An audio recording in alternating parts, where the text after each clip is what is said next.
Hey guys, Sabersting here, back with another Raid Shadow Legends video. We've moved off the free-to-play account and now we're here on the main account and we're looking to smack up the arena.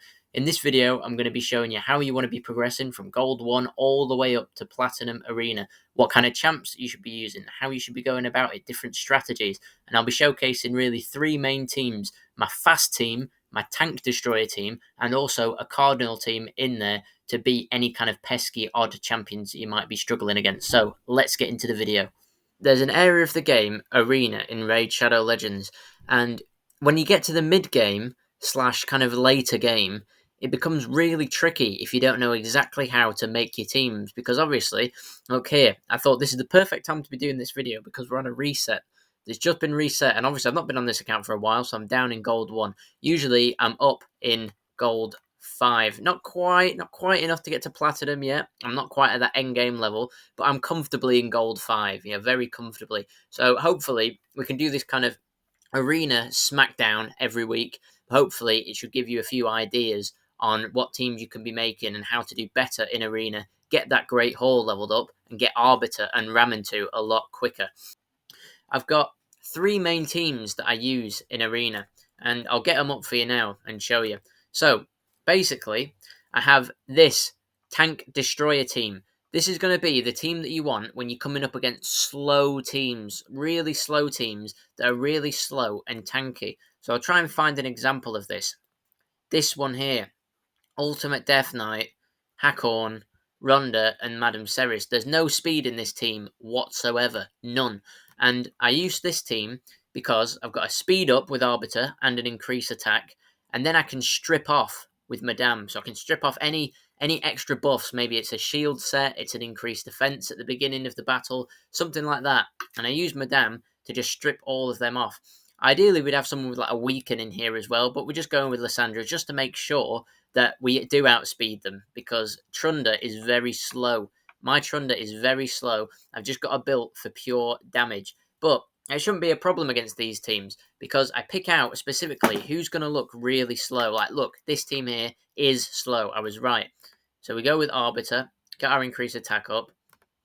We'll speed ourselves up again, so we're going to be lapping them maybe even with that much faster than them. Then we strip with Madame, and then we come in with the boom. I'm unsure about how this is going to go against Ultimate Death Knight, but boom, yeah, see, did the job. Nice and easy. And that is the team that I use against really slow, tanky people. You can always pick it out because they'll never have a speed lead. It'll be like a defense lead or a resistance lead, something like that. And you can use Madame Ceres, who is crucial to this kind of strategy. Other champs that you can use, Lady Kimmy is obviously a great one to use. Anyone who strips buffs, and that's kind of imperative. That's the one thing you want, because you can use the strip buff champion to just get all of that extra damage off. You don't need anyone fast. So that's my tank destroyer kind of team. Then I've also got my ultimate super speedy team. So with this tank destroyer team, I've got Madame, who is obviously in there to strip off the buffs. But because I have Madame, and that is her sole purpose, to strip off those buffs, it means that she needs a lot of accuracy to do it. Now, I've got her up to 220 speed here, which isn't slow, but it's not that fast. But you can see here, I've got her about 470, 480 accuracy in triple perception set.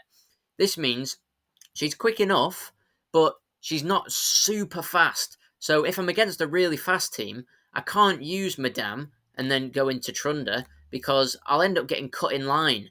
The only problem with this Trunda build is, as you can see, she's really slow, 144 speed. So it's important to think, right, I need someone else to go before her that's going to be either locking out the enemy so she doesn't get hit, or doing some kind of a thing.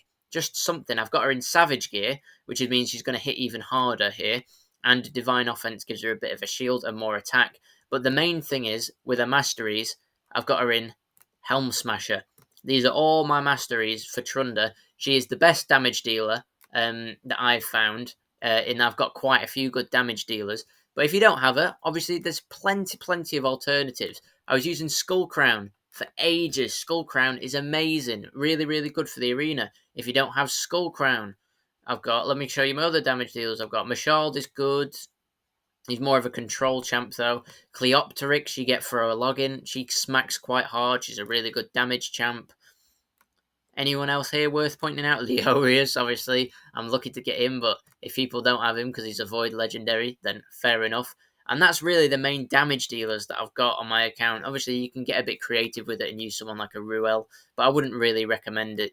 You've got like Hefrak and Genbo as well. I would definitely say Genbo the Dishonored is very good, and he's great at this job because he also has that passive ability where he ignores unkillable. So if you have Gembo, I'd say he's maybe Trunda puts a bit more damage, but not by that much. And because he's got this will ignore unkillable buffs, he's amazing against people like Skullcrown and Leorius. I'm going to try and attack this team because they've got a Duchess. Right, Duchess lead means they've got speed in all battles. I have no idea how fast this guy's going to be. Looking at his champions, he's not got an Arbiter, he's not got a Lysandra, he's not got a High Katoon, an Apothecary, he's not got a really fast, speedy champion. But I'm still unsure. One of these could be quite fast, and all of a sudden that messes me up because, as I was saying, Madame Ceres isn't optimally tuned. She's not that fast for this team. So, this is where my second team comes into play. This team is speed tuned, so I'll leave a link in the description, but it's really important when you're in Arena to make sure you can use this calculator, and basically it shows you what speed your champions have to be at so that they guaranteed will go in order. They will guaranteed go after. If my Lysandra isn't at a certain threshold, then Arbiter will use her ability, great, but then someone will cut in line, and that completely offset the balance and mean that I get smacked before I can smack them. So I'll leave the link in the description for the Arena calculator, but it's really important to make sure no one's cutting in line and you can get these quick and easy wins. I've got Mashald here, who's quite fast, and he comes in, so he definitely always gets a turn after Lysandra. No one can cut in line in front of him. And then he'll come in and then CC everyone. He'll make sure everyone's kind of feared, everyone's a bit weak, and that means even if they do go before Trunda, it's not the end of the world because they're not going to be able to smack me. So I'll show how it works. Boom. As always, increase attack from Arbiter. Then, boom, controlling everyone. Everyone's really slow. So we could have used the Madame Ceres team here, but not the end of the world because this one will do the job anyway. As you can see here, Mashald has put out all the fear, so that's perfect. And I'm going to target with his single target ability. I'm going to target the tankiest champion here so I can get a big chunk off him. And that is obviously going to be Duchess. Boom, one pop. And then Trunda can just finish them up like this. And this is my speedy team, and this will get me up easily to gold 5 just using this team. But it's important in Arena. Sometimes you might not be able to use that team because someone's got a really tricky champ. And for that reason, it's important to swap out and use different champs. Going first in your kind of speed team, you want someone with a speed aura. So a Deacon Armstrong is good. Arbiter, High Katoon, someone like that. Someone with a speed aura. Even Skullcrown, if you're using her as your damage, she's still got a speed aura on her. So you can have her at the lead and then have someone like an Apothecary. Yeah, going first, making sure that your team is really sped up using this A3 ability to use increased speed, turn meter. Basically, Arbiter is the best for this kind of role because she does a 2-in-1 ability. She does an increased attack and she also fills turn meter. This is insane because it means that instead of having separately like a spirit host to increase your attack and then an apothecary, she does 2 jobs in one. This is why she is the champion that you get from doing all the missions, and she's like the end goal, and she's so worth it. In Arena, if you want to be at the highest level, you need someone like an Arbiter to do this. But getting up through gold, and you can easily get to gold 5 without Arbiter, I'd say. It's just probably platinum that you might struggle a bit more. But you've got people like Deacon Armstrong, uses this ability, fills your turn meter, decreases enemy turn meter, and then he comes in with a decreased defense. So he's doing 2 jobs as well. And it's important to look for champions that do 2 jobs, and that means you can get another slot. Basically, it opens up that you can have either another damage dealer, someone who's putting control out there.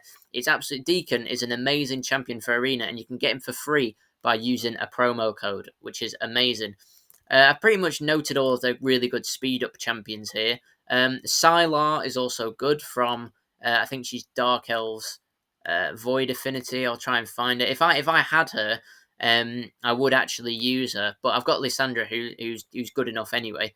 But I think she's really massively underrated. Very, very good. She's got this one here: decreases the turn meter of all enemies by 40%, and puts a decreased speed on them. You've got an Arbiter or someone going first, a High Katoon.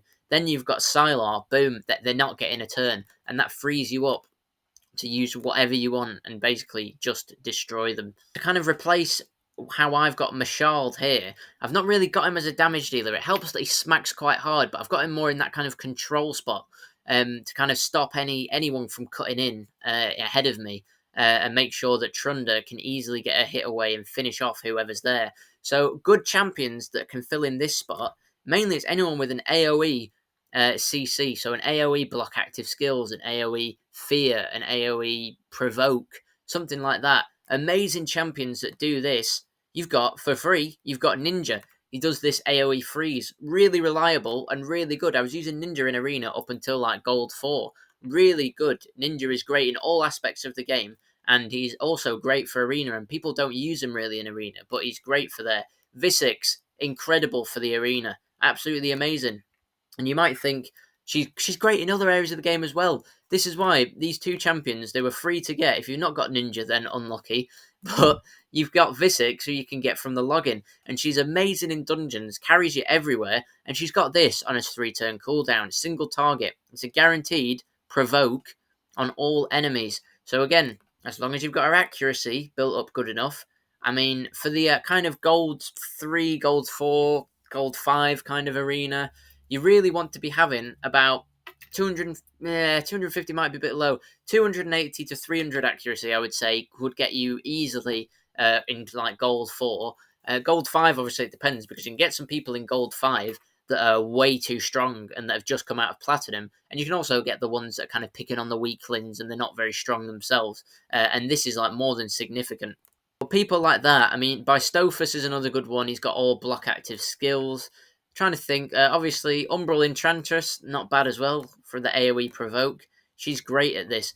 You want basically someone that's going to lock out and control the whole enemy team, and that's what I have for my most reliable team at the moment. I'm going to do a few more fights down here and try and get some more tokens, and I'll come back to you guys because these fights are all way too easy for me. I'll come back to you guys when we get up a bit and we start hitting some annoying people. Typical tanky team. So I'm going to use my tank destroyer. See what we can do here. A load of tanky units plus Dark Helhane there for the nuke. Comfortably faster. Let's see what we can do with the boom. Boom. Boom. See, because we were so much faster, we managed to use that to our advantage, and we easily were able to break through there. Right, so we've come across a guy who is level 80. He's a couple levels higher than me, and he also has Arbiter and Lysandra. Now, I have to assume that this guy is faster than me. That's the only way that I'm really, because I'm fast, but I'm just going to assume that he's faster than me. That's how you can beat teams like this. And you think, right, what is the best counter? Usually, against a team like this, I am going to use a team that I haven't showcased yet. Here. Right. So, if you're against a team that you know is faster than you, and you look at this team and you think, this team can beat me, this is where you bring in Cardinal. Now, Cardinal, I'll show you her kit and the strategy with it, and it is an amazing strategy that means you can beat teams that are way higher power than you, way faster than you. For all intents and purposes, they should beat you, but they won't, because you've got Cardinal. Now, let me just try and find her, wherever she is. Here. Right, so what you need to do is you need to get Cardinal, which is a Void Epic from the Sacred Order. A lot of you might have her. Obviously, it's a Void Epic, so it's kind of rare. A lot of you might have her in the vault, because she's a bit meh on the face of things. But she has this ability, Redemption, and it revives all dead allies. You think, oh, that's pretty good. Heals them a little bit, meh. But it boosts their turn meter to max, and the key word in here is to max. So whenever she revives people, they are never going to get outsped. They are automatically, always, no matter what, going to be next in the turn order. So what you do is you put her in 3 sets of stone skin. Now this stone skin gear doesn't even have to be good. As you can see, like mine's only a 5-star cardinal. I've not even got it to rank 6, and it's kind of just meh pieces of stone skin. This one's alright because it's HP percentage on a chest plate. This one here, flat HP gloves. These boots, defense percentage, no speed whatsoever on him. And then we've got a triple crit rate attack piece, useless for Cardinal because she's not going to be hitting anyone. And just really some again crit rate again unnecessary. Ideally, you want resistance, but it doesn't matter at this stage. It really doesn't matter for what we're going to be using her for, because you put this stone skin on her, and it means she's untouchable. Then she'll get a go, revive the rest of your team, and then you can come back around and nuke everyone. So I'm going to show you the strategy here. This is a perfect example of a team that you want to be using this against. Right, let's go. Make sure to take it off auto as well. Never be doing auto on arena fights unless you know you can easily beat them. Right, we were faster, so if I'd have gone in with my regular team, I would have beaten him here. But you can see these two are quite fast. They're close. They're close to the speed, so it was worth sticking in Cardinal just in case. Now his Arbiter goes and his Lysandra, and he'll absolutely destroy me, completely nuke me down. There you go, everyone dies. But Cardinal's still here. Cardinal has survived. And now, what we do with Cardinal is redemption, revive everyone, boom, and now we can go. We can go. They're really not ready for this. These aren't high resistance champs because they were aiming to go first and nuke me down before I could get a go. So these guys are all usually going to be squishy, which means Trunda can easily come in and wipe them out. Unfortunately, his unkillable procs there with his Gembo, but he can't do anything because his big ability has already been and gone.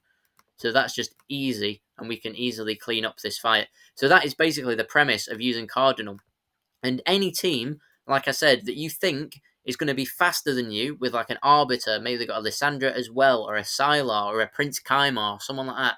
Well, actually, Kaimar's a bit of a weird one, because the only way that they can beat your Cardinal, providing that you can obviously nuke them hard enough when you get a go, but the only way they can beat this Cardinal is by stripping her of the debuffs, and it's stripping her of the stone skin, and it's a 50-50 whether that'll happen or not. So when I'm attacking, I like to avoid with this Cardinal team. I avoid people with Madame Ceres. I avoid people with Lady Kimmy. I avoid people with Prince Kaimar. Anyone that can strip me, I will not be using Cardinal because it's a 50-50 that I'll win it. But when you're attacking on offense, it's really not worth it. And, you know, that 50-50 turns into usually a more like a 90% chance that you're always getting stripped and you're always losing. But if they don't have a Madame or they don't have a Prince Kaimar, then it's fair game. Any other team is pretty much fair game with this. And it's a really good kind of last resort team that I use to beat just in case I get outsped, exactly like that team that I just showed you there. Right, these are the teams that you avoid here, right? Clear example. We've got this team here: Arbiter, Mortu, Duchess, Lady Kimmy. Without Lady Kimmy, I could easily use Cardinal on this team and absolutely wipe them out. But because Lady Kimmy has a chance of stripping buffs, I just can't do it. And this guy, look, he's got blessings on all 3 of his best champions there. So that is an avoid. I would actually take a crack at him if I had a bit of a faster team, but I can't really risk it. He's level 97 as well. As you can see here as well, it's important to note that when you get to like gold 2, gold 3, gold 4, the actual team power that it displays, it does not matter at all. It's all about team composition. You have to look, who have they got in their team? Are they actually a meta champ? And are they gonna stand a chance of beating you? Is it clear the objective of what their team's trying to do? That guy there, he had 4 kind of Trunda's very good. Ragash, meh. Ursula, not really an arena champ. And Alexander, not really an arena champ again. But he had a 222k power. That was way higher than mine. But that was one of the easiest fights that I've had today. Just because his team just didn't really have any idea what it was doing. Let's go again here against a team with slightly less power. Still 176, so it's still more than mine. But we're winning these fights comfortably because we've got a good team composition. We have an objective and we aim to do it every time. Boom, there you go, smacked. When you gear your champs right and you give them enough crit damage and attack, even the tankiest champions do not stand a chance against you. Until obviously you get to like Stone Skin and you get to like the platinum level arena. Because all of these teams I've beat here, are winnable against. Even if you have champions at half of my strength, even if you don't have the exact champions I have, all of these fights are winnable because I've not really come up against. The only person I came up against was that team on the last batch with the Arbiter and the Lissandra, where it was clear what they were trying to do. But luckily, I just had Cardinal. But other than that one team, everyone else that I'm fighting doesn't really have a clue on how to set their champions out. So that's why it's kind of been easy wins. One more time. How you beat Death Knight. Ideally, lock everyone else out. Then get a single target smacker. I repeat, single target. Phoenix is good at this. Make him Spirit Affinity if you have the luxury of having a damage dealer that's Spirit Affinity. Someone like maybe Yannicka, Phoenix is probably one of the best for this. Mashald, obviously. I'll have a look at more of them in a bit. But boom, you can just one-shot him and then after that, he can't protect the rest of the team. So then the rest of them are usually pretty easy pickings. Right, so let's have a look at top champions you could use to beat Ultimate Death Knight. Septimus. Septimus, yeah, you could use because he's got single target abilities. Boom, behead, boom, you can kill him. Not sure because Holy Sword is enemy max HP. Not sure if it would do that much damage in arena. I've not tried Septimus. I don't have him on my main account. But this A1 I know hits quite hard. Should do a good enough job. Basically, anyone that's hard hitting, Knight Errant even. You could even bring in a Knight Errant because he has single target smacks. This Mordau I know hits pretty hard. Death Warrant hits hard as well. Just bring him in. Smack Ultimate Death Knight as hard as you can with one shot. And then you can bring in your AoE smackers and kill the rest of the team. Then you can bring in someone like a Rhonda who can use her A3 ability. Someone like Baron, if you're lucky enough to have him, because I don't. Someone who can do the AoE ability and smack the rest of the team. And that's how you really going to have joy against Ultimate Death Knight, because he is the biggest pain in the arena at the moment. But he's not that hard to beat if you know the right strategy. So, what do my nukers look like? I'll show you a few and how I've built them. Trunda here, Savage set. Savage is a must for nukers in the arena. Savage and ideally Cruel. I don't have good enough Cruel pieces, so I've stuck on some really good Divine offense here. Look at this piece here. Quad roll in the crit rate. That is what we like to see. And ideally, at this stage, what you want to be doing when you get into like mid/late game is you want to have your best damage dealer that's AoE attacking all the enemies at the same time. You want to move them from crit rate gloves into crit damage gloves, and hopefully you can find the crit rate elsewhere. You're not going to get as lucky, I don't think, as a piece like this with quad crit rate. But as you can see elsewhere, look, I've got some crit rate on there. I've got a little double roll there. I've got a little roll there into crit rate. Just elsewhere, I've got plenty of crit rate coming in, and then I've got 98% crit rate even without using the crit rate from the gloves, which means I've managed to put her in crit damage and load up on a crit damage, which means she's going to be smacking even harder. And then the second stage, once you get past that stage and into the later game, you want to get rid of the speed boots and you want to add on attack percentage boots. This, as you can imagine, boosts her attack way higher, and I've got lucky and I've ascended this and got some more attack bonus here. This is an awful roll on the triple into resistance. Would have been great to get something like speed or crit damage to make it better, but I've looked out that my other pieces are so good.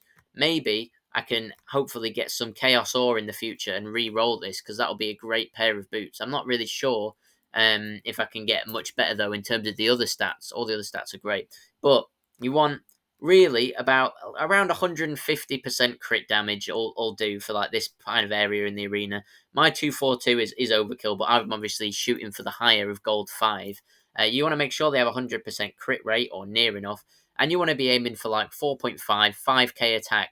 And then once you've got that, then you can maybe add a bit of speed if they're maybe going a bit too slow, or what you can do is you can add more crit damage and more attack, and you can kind of tweak it as you go along. Trunda brings the boom, and there we go.